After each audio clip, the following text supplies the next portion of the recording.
speed on the latest in sports. I'm Sean Yao. The Magnolia Hotshots defeated the Terra Firma Jeep to complete the sweep of the PBA on tour. The NLEX Road Warriors, meanwhile, added to the TNT Tropang Gigas' miserable preseason campaign. Marty Bautista tells us more. Inside to Halalon, Rome De La Rosa is in the corner. In the meantime, Dionisio, who always has... After 3 quarters of neck-and-neck basketball, the Magnolia Hotshots finally broke free from the Terra Firma Jeep in the payoff period. A strong start to the 4th frame enabled the Hotshots to take a 10-point lead. They were able to sustain the advantage until the final buzzer. Final score 106-92 for Magnolia. The win completes the Hotshots' 11-game sweep of the PBA on tour, while the Jeep ended the preseason showcase with a 4-7 win-loss slate. James Lapot paced Magnolia with 16 points and 11 rebounds, while Joseph Ariobu scored 15 markers all in the second half. Sobrang halaga po nung binibigay sa akin ni Coach Tito na opportunity kasi under observation po ako sa Magnolia po ngayon eh. So, ang iniisip ko lang po talaga, kagaya po kanina o past few games po, na pag-ipasok po ako ni Coach Tito, kailangan po may magawa po ako.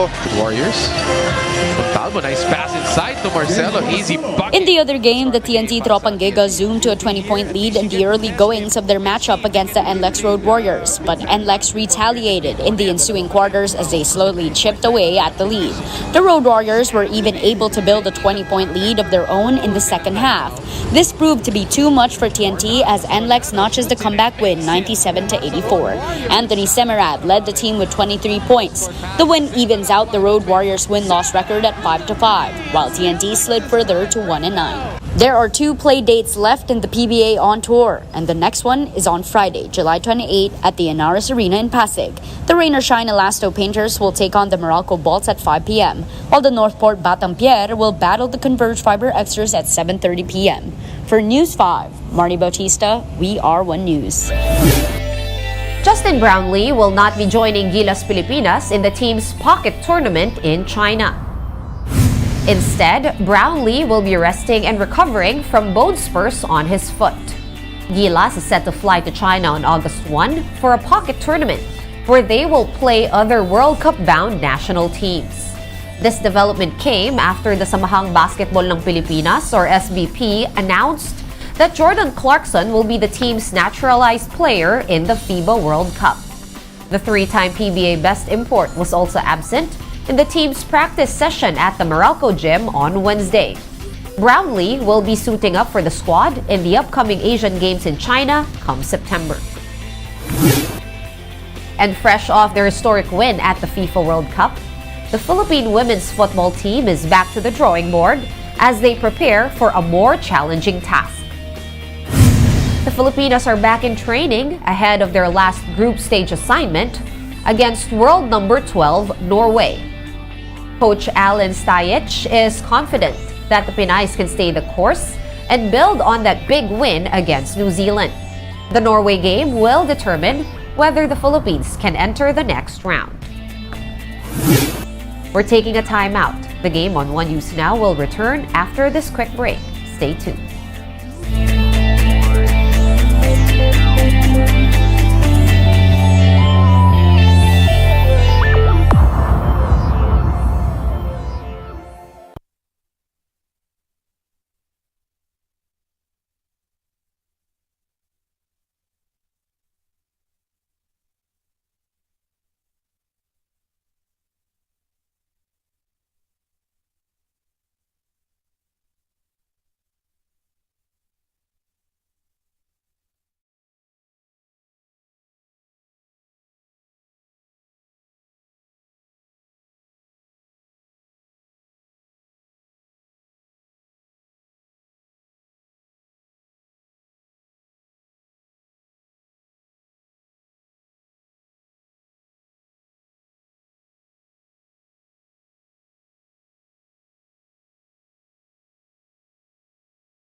You're still watching the game on One News Now. I'm Sean Yao.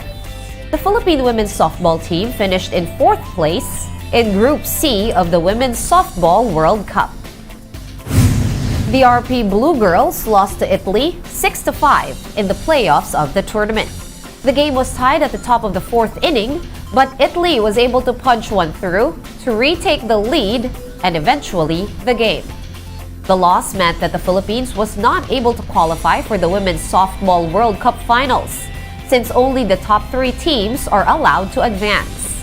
Nevertheless, this is definitely an improvement, since the country was not able to qualify at all in the 2022 edition of the tournament. PVL Invitational action continues on Thursday, July 27 at the Phil Sports Arena in Pasig. The PLDT high-speed hitters will try to salvage their campaign against the streaking Kurashiki Ablaze squad. Japanese guest team Kurashiki, meanwhile, is looking to book the other final spot in the tournament. In the other game, Kid Bakbaknin from Vietnam will face the also-ran Signal HD Spikers. The game is essentially non-bearing, as both teams have been eliminated from contention. The PLDT Kurashiki game will be played at 4 p.m., while Bakbaknin and Signal will battle it out at 6:30 p.m. Catch the games live on One Sports and One Sports Plus. We take you now to New Zealand, where football fans are taking a break from the sport by visiting the famed Hobbiton. The area was the location used by the Lord of the Rings and Hobbit film trilogies. Winter is usually a slow season for visitors, according to the general manager of the set. But because New Zealand is playing co-host to the FIFA World Cup, some tourists are also opting to catch up on fantasy, most of whom are American. 44 Hobbit holes sit under the hills across the 1,250-acre property. A permanent interior Hobbit hole will soon be constructed in the same location and will be open to tourists as soon as it is finished. Get your fill of the latest in sports at onesports.ph. Meantime, the newsday continues later at 4:30 p.m. I'll see you then. I'm Sean Yao. We are One News.